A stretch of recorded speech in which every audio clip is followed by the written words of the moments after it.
Degrees of comparison practice for SSC and HSC. এটা SSC HSC স্টুডেন্টদের জন্য কাজে লাগবে। এবার আমরা এক্সারসাইজে আসি। আমি দুইটি এক্সাম্পল নিয়ে এসেছি। নাম্বার 1, পজিটিভ ডিগ্রি থেকে আমরা সুপারলেটিভ এবং কম্পারেটিভ ডিগ্রি করব। পজিটিভ ডিগ্রি থেকে আমরা সুপারলেটিভ এবং কম্পারেটিভ ডিগ্রি। পজিটিভ দেখি, no other member in her family is as busy as she. No other member, no other দ্বারা শুরু হয়েছে পজিটিভ বাক্য, এটা আমরা সুপারলেটিভ করব। আমরা জানি সুপারলেটিভ হলে সেন্টেন্সের শুরুতে সাবজেক্ট বসাতে হবে। আর পজিটিভ ডিগ্রিতে যদি পজিটিভ ডিগ্রিকে যদি আমরা চেঞ্জ করতে চাই, টার্ন ইনটু করতে চাই, তাহলে আমাদের সাবজেক্টের শেষে থাকে শি। তাহলে শি প্রথমে নিয়ে আসলাম, তার ভার্ব ইজ বসালাম ইজ। সুপারলেটিভ ডিগ্রি, বিজির সুপারলেটিভ ডিগ্রি দ্য বিজিয়েস্ট। আমরা জানি সুপারলেটিভ ডিগ্রির আগে সবসময় দা বসে, দা বসালাম বিজিয়েস্ট। তারপর এই নো আদার পরের অংশ member in her family, member in her family. Comparative বাক্যে আসি, শি ইজ বিজিয়ার। তাহলে এখানে এই আবার সাবজেক্টটা নিয়ে আসলাম, তারপরে ভার্ব নিয়ে আসলাম ইজ। এখন আমরা জানি ভার্বের পরেই কম্পারেটিভ ডিগ্রিতে কম্পারেটিভ ডিগ্রি বসার লাগে ভার্বের পরেই। তাহলে এখানে বিজি আছে, বিজির কম্পারেটিভ ডিগ্রি আমরা জানি বিজিয়ার।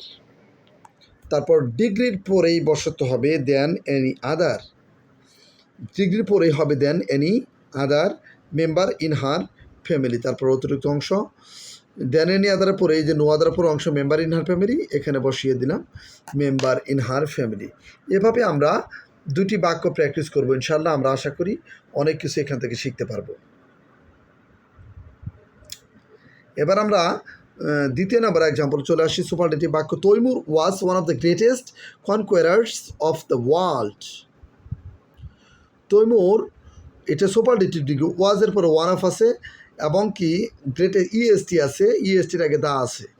তাহলে আমরা জানি যদি কোনো অ্যাডজেক্টিভের শেষে ইএসটি থাকে সেটাই সাধারণত সুপারলেটিভ ডিগ্রি। এবং কি ওয়ান অফ এর চিহ্ন সংকেত হিসেবে চিহ্ন নিয়ে আসে। আমি আমার যে ডিগ্রির শখ আঁকে আমি স্টুডেন্টসদের বুঝিয়েছি, সেই শখে আমার শখটা ফলো করলেও তোমরা অনেক কিছু শিখতে পারবে। পজিটিভ বাক্য, ভেরি ফিউ, আমরা প্রথমে এখানে নো আদার বসিয়েছি, ভার্বের পর নো আদার বসিয়েছি প্রথমে পজিটিভ বাক্যে, নো আদার আছে, কিন্তু এখানে ওয়ান অফ যদি থাকে অবশ্য ভেরি ফিউ বসাবো।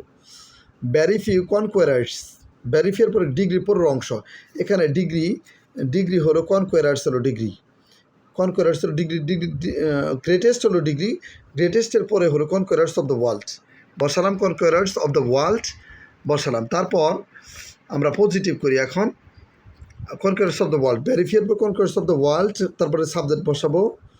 এখানে কিন্তু ওয়াজ হবে না, সাবজেক্ট হবে ওয়ার। কেন?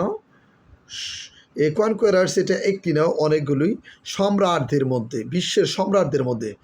তাহলে এখানে একটি নয়, একের অধিক, তাহলে অবশ্যই সাবজেক্টটা ভার্বটা প্লুরাল করতে হবে, were as great as Timur. এখন বসালাম। এবার আমরা কম্পারেটিভ বাক্য করি, তৈমুর ওয়াজ গ্রেটার, তৈমুর বসালাম, ওয়াজ বসালাম, গ্রেটের কম্পারেটিভ ডিগ্রি গ্রেটার, গ্রেটার বসালাম। নিয়ম অনুসারে দেন এনি আদার হয়, কিন্তু ওয়ান অফ যদি কোনো বাক্যে থাকে তখন আর দেন এনি আদার হবে না, দেন মোস্ট আদার বসে। তখন রুলস অনুসারে দেন মোস্ট আদার বসে। আদার বসানোর পর বাকি অংশ কনকোয়ার্স অফ দ্য ওয়ার্ল্ডস, আমি এখানে লিখলাম কনকোয়ার্স অফ দ্য ওয়ার্ল্ডস। এভাবে আমরা রেগুলার যদি বাক্যগুলো প্র্যাকটিস করি, I hope that you learn many things from my videos. Many thanks for watching my video.